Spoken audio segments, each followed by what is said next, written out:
조금 전 얘기했던 대로 이태원 참사가 있은 지 오늘로 정확히 한 달째 되는 날입니다. 민주당은 이상민 장관을 파면하지 않으면 국회 차원에서 해임 건의안을 내겠다고 했죠.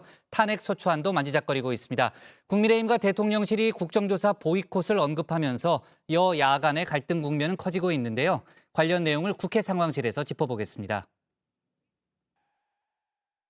백다혜 반장의 국회 상황실입니다. 오늘 다정회의 대미를 장식할 코너 중픽포 해시태그. 오늘도 정치권에서 화제가 된 소식을 정치인 해시태그로 5시 하면 다정회, 정 의원들의 뉴스 큐레이터 울체커를 대신해서 월요일 뉴스픽5 바로 시작하겠습니다. 네, 다정회에는 응답하라 다정회를 포함한 5개의 코너가 있습니다. 요 몇 주에 이 모든 코너를 경험해본 이 백다혜 반장의 최애 코너 제가 한번 물어봤는데요. 바로 국회 상황실이었다고 합니다. 저와 국장의 생각도 똑같죠? 다음은 백다혜 반장의 국회 상황실로 가겠습니다. 네, 국회 상황실 생각하다가 주빈인데. 네, 운영진들의 그러니까 과반 이상이 국회 상황실을 가장 좋아하는 셈인데요. 민주주의의 원칙 다수결에 따라서 다정회의 최애 코너는 역시 국회 상황실인 것으로 정리를 하도록 하겠습니다. 유한울 체커의 쾌유를 기원하면서 정회원님들의 인기 코너 국회 상황실 바로 출발을 합니다. 오늘 다룰 국회 상황은요. 이상민 행정안전부 장관의 해임 건의안 얘기입니다. 윤석열 대통령은 국민의 명령을 마지막까지 거부했습니다. 이상민 행정안전부 장관의 파면은 최소한의 책임이자 도리입니다. 이번 해임 건의안은 이상민 장관의 이태원 참사 부실, 무능 대응, 책임 회피, 축소 은폐와 거짓말까지 국민적 분노와 유가족의 절규를 대신한 것입니다. 네, 민주당은 오늘 오전까지 방금 보신 것처럼 내일 당장 이 장관의 해임 건의안을 발의하겠다고 예고를 했었는데요. 그런데 오후에 열린 의원총회에서는 이 발의 시점과 방식 원내 지도부가 결정하는 쪽으로 했습니다. 국민의힘은 민주당의 해임 건의안 발의 방침에 강하게 반발을 했는데요. 예산안 처리 후에 국정조사라는 여야 합의를 사흘 만에 깼다는 겁니다. 169석을 가진 민주당의 힘자랑이자 결국은 대선 불복이라고 했는데요. 역시 국민의힘도 국정조사 보이콧 카드는 일단 아껴두기로 한 상황입니다. 민주당이 하는 행태를 보면 몽리, 갑질 힘자랑, 이재명 방탄, 대선 불복 딱 이 4개의 키워드로 모두 읽을 것 같습니다. 국민들로부터 엄중한 비판과 심판이 있을 것입니다. 네, 오늘 국회 상황실의 키워드 이상민 행안부 장관의 해임 건의안이 첨예한 여야 갈등의 화두로 떠오른 상황인데요. 이 장관 관련 논란들 다시 한번 짚어보도록 하겠습니다. 이 장관은 이태원 참사 바로 다음 날 이런 말로 국민들과 유가족들의 공분을 샀죠.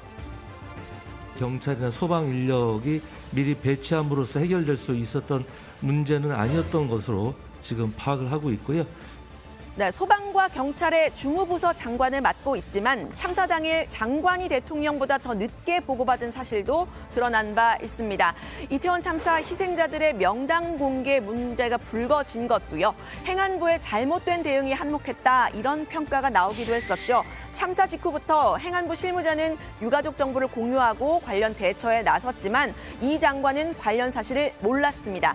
국회 현안보고 자리에서는 야당 의원을 향해서 윽박 지른다고 정보가 생기냐 이렇게 발끈하는 모습도 보였는데요. 유족에 대한 연락처나 이런 것들을 정부가 독점하고 있기 때문에 행안부에서는 유족 전체에 대한 자료를 가지고 있지는 않습니다. 국무위원이 하는 말을 왜 그대로 받아들이지 않으시고 자꾸 거짓말을 한다고 이렇게 생각하는지 모르겠습니다만 제가 아까 말씀드린 대로 행안부에서는 명단조차도 가지고 있지 않습니다. 연락처는 물론이고요.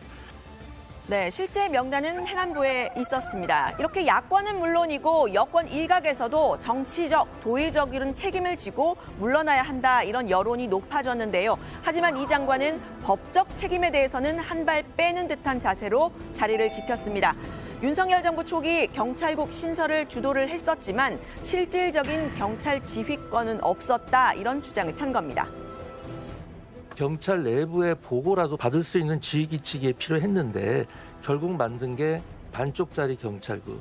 치안과도 아무 상관도 없고 보고 체계하고도 아무런 상관없이 필요성을 주장한 것이 마치 그 권한을 제가 지금 갖고 있는 듯이 말씀을 하시고 네, 국정조사에서도 이 장관의 그간 행적들 계속 언급이 될 수밖에 없을 것 같은데요. 이 장관이 버티기에 나선 이 믿는 구석 다름 아닌 고등학교, 대학교 선배인 윤석열 대통령인 듯합니다. 이태원 참사 유가족들은 경찰 특수본의 수사 결과를 보고 이 장관의 거취를 결정하자라고 하고 있는 정부 여당의 입장 믿을 수 없다고 말을 하고 있습니다. 대통령의 신임을 받는 이상민 장관, 경찰을 총괄하는 행안부 장관을 경찰이 수사를 할 수 있겠느냐고 했습니다. 행정부의 수반이 윤석열 대통령인데 너무하신 것 같아요. 어깨를 토닥여 주려면은 유족들 어깨를 어루만져 줘야 되는데 행안부 장관 이상민 장관을 어루만져 주시더라고요. 그거는 특수본에 내가 아끼는 사람이니까 건들지 말아라는 그런 거로 봤습니다. 네, 민주당이 이 장관의 해임안을 적극 추진하고 있는 것도 이런 여론에 기대고 있다는 분석인데요. 이태원 참사의 책임자를 경질해야 한다는 여론 70%를 웃돌았습니다. 이 책임자 경질의 범위 경찰청장과 행안부 장관이다라는 여론 79.8%로 압도적이었고요. 여기에 국무총리까지 포함이 된다는 응답도 과반을 넘었습니다. 이상민 장관 해임에 관한 여론이나 또 이태원 참사 진상규명에 대한 여론 또 유가족들이 목소리를 내기 시작한 이런 상황을 종합해 봤을 때 특별히 불리할 게 없다. 이런 판단을 전체적으로 민주당이 내린 게 아닌가. 네, 이 장관에 대한 해임 건의안을 통해서 민주당이 견제를 하려는 것, 국민의힘 내에서도 윤핵관, 즉 친윤 그룹일 텐데요. 이 친윤 그룹은 본회의 국정조사 표결에서도 반대 혹은 기권표를 던졌죠. 국정조사에서도 이들이 이 장관을 감쌀 거라는 게 민주당의 의심입니다. 그런데 국민의힘 전체로 봐도 국정조사를 마냥 환영하는 마음으로 합의를 한 건 아니죠. 민주당이 다수 의석을 가진 상황에서 내년 예산안 처리 협의를 염두에 둘 수밖에 없다. 이런 현실론에 밀린 측면도 있습니다. 그런데 이 국정조사도 하기 전에 민주당이 해임 건의안을 발의한 건 울고 싶은데 뺨 때려준 것 아니냐 이런 이야기가 나왔는데요. 국민의힘이 국정조사를 거부할 명분을 준 거 아니냐 이런 이야기 나온 겁니다. 국민의힘에서는 민주당이 국정조사의 뜻이 없다는 걸 드러낸 거란 비판 나왔습니다. 국정조사를 하면서 또는 국정조사가 끝나고 나서 평가를 하면서 이러이러한 의미에서 물러나라라고 하는 것이 맞지 않느냐. 국정조사에는 뜻이 없고 정치적인 어떤 공세 내지 정치적인 비난의 수단으로 지금 활용하고 있지 않느냐 그런 이야기죠. 네, 민주당에서도 이 국정조사에 앞선 이 장관에 대한 해임 건의안 말이 민주당의 정치적인 입지를 줄이는 거다 이런 비판이 나왔는데요. 직접 들어보시죠. 국조를 하잖아요. 그러니까 당장 국민의힘 쪽에서 그럼 국조하지 말아야겠네? 이렇게 나오는 거야. 그 이상민 장관 문제나 전국 운영의 뭐라 그럴까요? 틈새를 매우 좁게 만들어놨다. 그런 점에서 지도부의 분발과 지도력이 조금 요구되는 시점이다.